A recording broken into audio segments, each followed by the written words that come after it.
Iran blames Jared Kushner for Middle East turmoil. Iran's foreign minister accused President Trump's senior advisor and son-in-law Jared Kushner of being responsible for the surprise resignation of Lebanon's prime minister over the weekend, a move that further fueled the regional rivalry between Tehran and Riyadh, and may have resulted in a ballistic missile being fired and intercepted near the Saudi capital, Riyadh.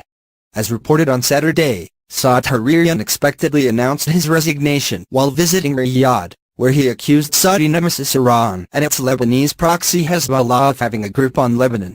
He also said he feared for his life. In response, the Iranian foreign minister said the U.S. and Saudi Arabia were responsible for Hariri's resignation, claiming on Twitter that the move was meant to sow tension in Lebanon and the Middle East, The Times of Israel first reported. Visits by Kushner and Lebanese PM led to Saud Hariri's bizarre resignation while abroad, Mohammad Javad Zarif tweeted. Of course, Iran is accused of interference. Addressing Saudi Arabia's intervention in the Yemeni civil war, Zarif accused the kingdom of bombing Yemen to smithereens, killing 1,000 seconds of innocents including babies. He also said Saudi Arabia spreads cholera and famine in its southern neighbor.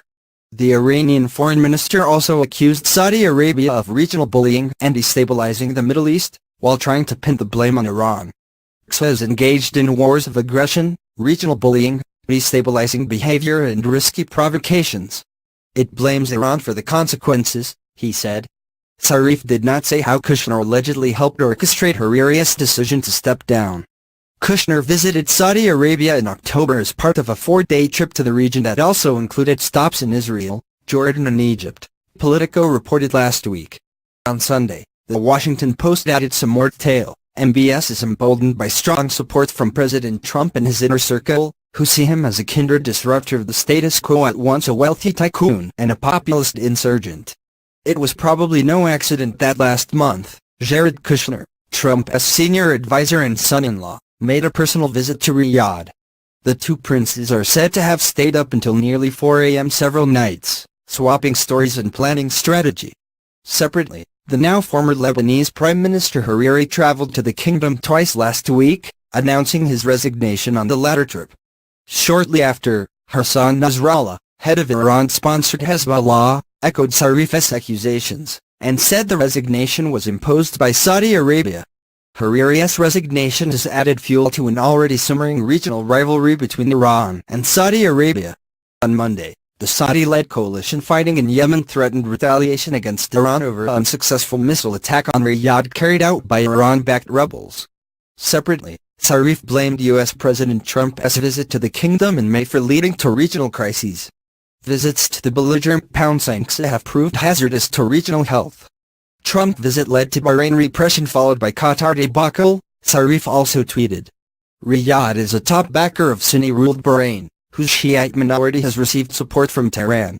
Along with the United Arab Emirates, Bahrain and Egypt, Saudi Arabia cut ties with Qatar in June, in part due to its Gulf neighbor's ties with Iran.